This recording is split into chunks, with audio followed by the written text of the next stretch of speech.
സർവശക്തനായ ദൈവത്തിൻ്റെ അതിപരിശുദ്ധ നാമം അതിയായി മഹത്വപ്പെടുമാറാകട്ടെ. നിങ്ങൾ ശ്രവിക്കുന്നത് ജീസസ് വോയിസ് മെസ്സേജ്. എല്ലാ ദൈവമക്കൾക്കും കർത്താവായ യേശു ക്രിസ്തു നാമത്തിൽ സ്വാഗതവും സ്നേഹവന്ദനവും അറിയിച്ചുകൊണ്ട് ഒരു വേദഭാഗം പ്രാർത്ഥനയോടെ നമുക്ക് വായിച്ച് ധ്യാനിക്കാം. അതിനായി തിരഞ്ഞെടുക്കപ്പെട്ട തിരുവചനം വിശുദ്ധ ലൂക്കോസ് എഴുതിയ സുവിശേഷം അധ്യായം 18:9 മുതൽ 13 വരെ. രണ്ട് മനുഷ്യർ പ്രാർത്ഥിപ്പാൻ ദൈവാലയത്തിൽ പോയി. ഒരുത്തൻ പരീശൻ, മറ്റവൻ ചുങ്കക്കാരൻ. പരീശൻ നിന്നുകൊണ്ട് തന്നോട് തന്നെ, ദൈവമേ, പിടിച്ചുപറിക്കാർ, നീതികെട്ടവർ, വ്യഭിചാരികൾ മുതലായ ശേഷം മനുഷ്യരെ പോലെയോ ഈ ചുങ്കക്കാരനെ പോലെയോ ഞാൻ അല്ലായകയാൽ നിന്നെ വാഴ്ത്തുന്നു. ആഴ്ചയിൽ 2 വട്ടം ഉപവസിക്കുന്നു, നേടുന്നതിലൊക്കെയും പതാരം കൊടുത്തു വരുന്നു എന്നിങ്ങനെ പ്രാർത്ഥിച്ചു.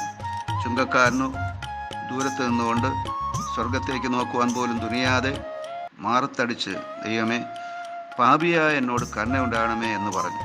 അവൻ നീതീകരിക്കപ്പെട്ടവനായി വീട്ടിലേക്ക് പോയി.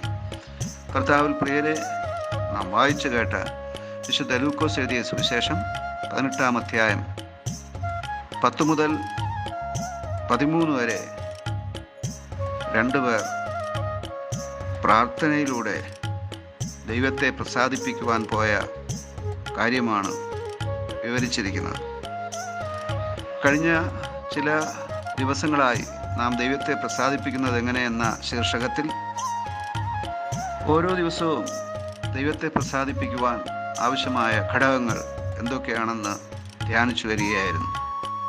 ഇന്നലെ നാം ധ്യാനിച്ചത് ആരാധനയിൽ ദൈവത്തെ പ്രസാദിപ്പിക്കുവാൻ ദൈവസന്നിധിയിൽ കടന്നുപോയ 2 മനുഷ്യരെക്കുറിച്ചാണ്, കയീനിനെക്കുറിച്ചും ഹാബേലിനെക്കുറിച്ചും. ഇന്ന് നാം പ്രാർത്ഥനയിൽ ദൈവത്തെ പ്രസാദിപ്പിക്കുവാൻ പോയ 2 മനുഷ്യരെക്കുറിച്ചാണ് ധ്യാനിക്കുന്നത്. ഒരു മനുഷ്യൻ പരീശനായിരുന്നു, മറ്റവൻ ചുങ്കക്കാരനായിരുന്നു. പരീശൻ നിന്നുകൊണ്ട് തന്നെ തന്നെ നീതീകരിച്ചുകൊണ്ടും തന്നെ തന്നെ സമർത്ഥിച്ചുകൊണ്ടും തന്നെ തന്നെ ഉയർത്തിക്കൊണ്ടും പ്രാർത്ഥിക്കുകയാണ്. മാത്രമല്ല, തൊട്ടടുത്ത് നിന്ന് ദൈവത്തോട് പ്രാർത്ഥിക്കുന്ന ചുങ്കക്കാരനെ കുറ്റപ്പെടുത്തിക്കൊണ്ട് പ്രാർത്ഥിക്കുകയാണ്. ഞാൻ ഈ ചുങ്കക്കാരനെ പോലെയൊന്നുമല്ല, ഞാൻ ആഴ്ചയിൽ 2 വട്ടം ഉപവസിക്കുന്നു, നേടുന്നതിലൊക്കെ ദശാംശം കൊടുക്കുന്നു, ഞാൻ ഇങ്ങനെ ഞാൻ പല പ്രാവശ്യം ഉയർത്തിക്കൊണ്ട് സ്വയപ്പുകഴ്ചയോടെ പ്രാർത്ഥിക്കുകയാണ്. എന്നാൽ ആ മനുഷ്യൻ്റെ പ്രാർത്ഥനയിൽ ദൈവത്തിന് പ്രസാദം തോന്നിയില്ല എന്നാണ് നാം കാണുന്നത്. അവൻ്റെ പ്രാർത്ഥന ദൈവസന്നിധിയിൽ നീതീകരിക്കപ്പെട്ടില്ല, അഥവാ അംഗീകരിക്കപ്പെട്ടില്ല, ദൈവം അതിൽ പ്രസാദിച്ചില്ല എന്നാണ് നാം കാണുന്നത്. എന്നാൽ അവിടെ നിന്നുകൊണ്ട് സ്വർഗത്തേക്ക് നോക്കുവാൻ പോലും തുനിയാതെ, എന്ന് പറഞ്ഞാൽ ദൈവഭയത്തോടെ, വളരെ ദൈവഭയത്തോടെ ഒരു മനുഷ്യൻ പ്രാർത്ഥിക്കുകയാണ്. ചുങ്കക്കാരൻ, ദൈവമേ, ഞാൻ പാപിയാണ്, എനിക്ക് ആവശ്യമായിരിക്കുന്നത് നിന്റെ കരുണയാണ്, നിന്റെ കൃപയാണ്. ഇങ്ങനെ മാറത്തടിച്ച് ആത്മഭാരത്തോടെ, ഹൃദയവേദനയോടെ, എൻ്റെ പാപങ്ങളെ ഓർത്ത് ദുഃഖിച്ചുകൊണ്ട്, താഴ്മയോടെ, ആരെയും കുറ്റപ്പെടുത്താതെ പ്രാർത്ഥിച്ച ചുങ്കക്കാരൻ, അവന് ലഭിച്ചത് നീതീകരണമായിരുന്നു, അഥവാ ദൈവപ്രസാദം. അതേ പ്രിയമുള്ളവരെ, ഈ മനുഷ്യൻ അഥവാ ചുങ്കക്കാരൻ ദൈവത്തോട് പ്രാർത്ഥിച്ചു. ചെറിയ പ്രാർത്ഥന, ഒരു വലിയ പ്രാർത്ഥനയൊന്നുമല്ല. അവൻ്റെ പ്രാർത്ഥന ഒരു വാക്യത്തിൽ ചുരുങ്ങുകയാണ്.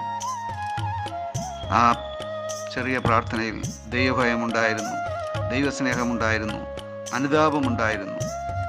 പ്രാർത്ഥനയിൽ ആവശ്യം വേണ്ട എല്ലാ ഘടകങ്ങളും ഉണ്ടായിരുന്നു. ആ പ്രാർത്ഥന അംഗീകരിച്ചു, ദൈവം സ്വീകരിച്ചു, അതിൽ ദൈവം പ്രസാദിച്ചു. അവൻ നീതീകരിക്കപ്പെട്ടവനായി വീട്ടിലേക്ക് പോവുകയും ചെയ്തു. അതെ, പ്രാർത്ഥനയിൽ ദൈവത്തെ പ്രസാദിപ്പിച്ച ചുങ്കക്കാരൻ. നമുക്ക് ദൈവത്തെ പ്രസാദിപ്പിക്കുവാൻ വളരെയധികം മാർഗങ്ങൾ ദൈവം വചനത്തിലൂടെ നൽകുകയാണ്. ആരാധനയിൽ, പ്രാർത്ഥനയിൽ, ഇങ്ങനെ നമ്മുടെ ജീവിതത്തിൻ്റെ എല്ലാ സാഹചര്യങ്ങളിലും നമുക്ക് ദൈവത്തെ പ്രസാദിപ്പിക്കുവാനായിട്ട് സാധിക്കും. ഈ വചനങ്ങളാൽ സർവശക്തനായ ദൈവം നിങ്ങളെ സമൃദ്ധിയായി അനുഗ്രഹിക്കുമാറാകട്ടെ.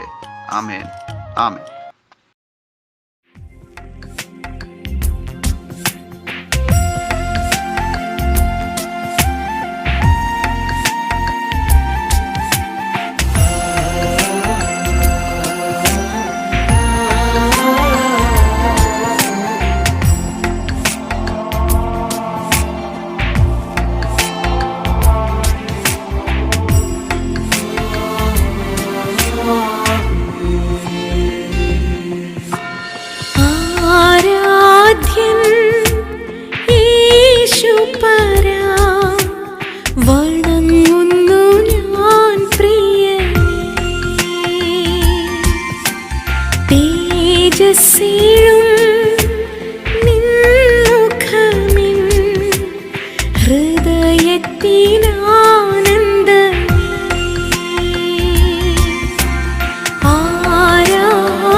See you.